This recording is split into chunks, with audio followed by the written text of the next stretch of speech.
Hi, thanks for tuning in to learn a bit about the backward design process over the next 5 minutes or so.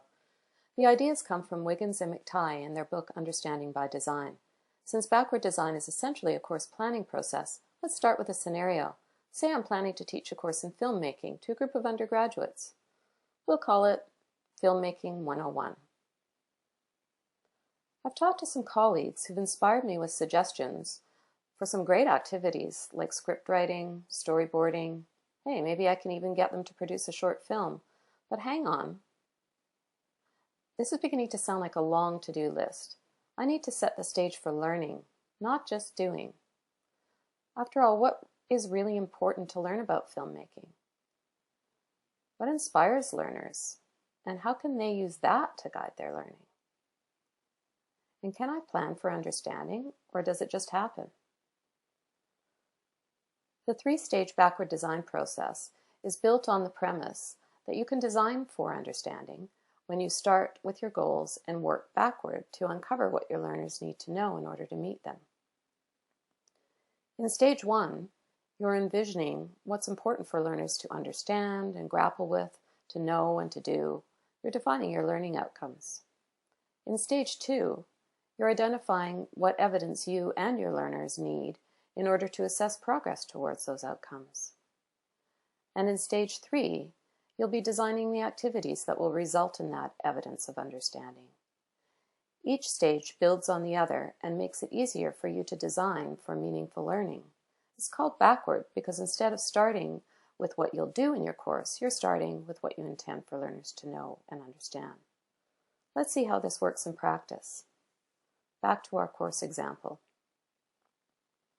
I'm hoping that by the end of my course, learners will understand something about the role and meaning of storytelling and be able to apply that understanding to the development of their own projects.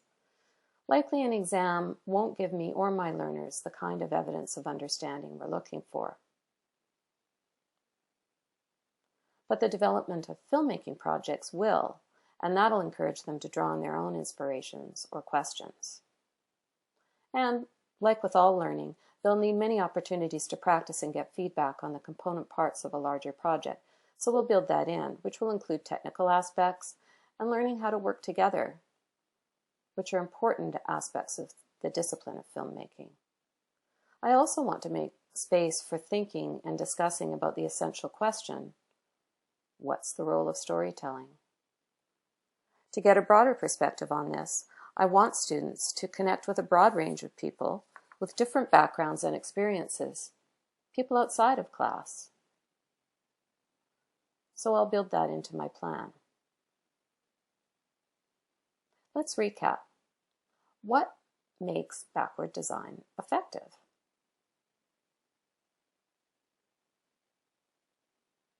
Well, starting with a vision for the essential outcomes for learners and defining goals sets you on a path to create an environment for learning. From there, planning opportunities for learners to produce the evidence needed to evaluate progress towards goals, and lastly, careful planning of activities and the use of resources to help them create that evidence, results in alignment between goals, assessment, and activities, kind of the linchpin of effective learning design. Of course, the kind of careful planning that backward design requires involves thinking and questioning at each stage of the process. When thinking about outcomes, what is worthy of understanding?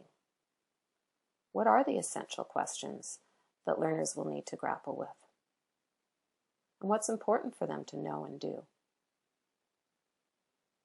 When thinking about assessment evidence, what is acceptable evidence? What role will learners have? And how much evidence do we need to collect? When thinking about activities, what sort of activities will support our goals, help build understanding, and help learners make meaning?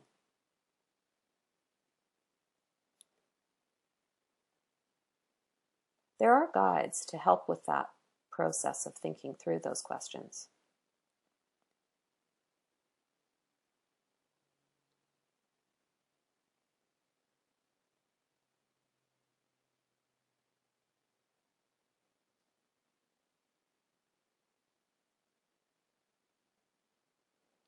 For example, To help you determine what's worthy of understanding when it comes to your course, 4 filters are proposed. That it has some kind of enduring value, is core to the discipline, requires uncoverage, and engages inquiry. So I'm going to check that against the goal that I had for understanding, which is understand the role of storytelling. I think it meets the criteria.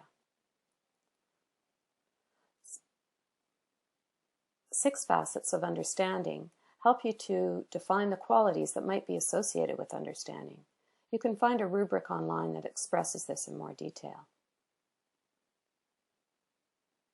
So to sum up, backward design supports understanding, which is really at the heart of meaningful learning. Thanks for tuning in.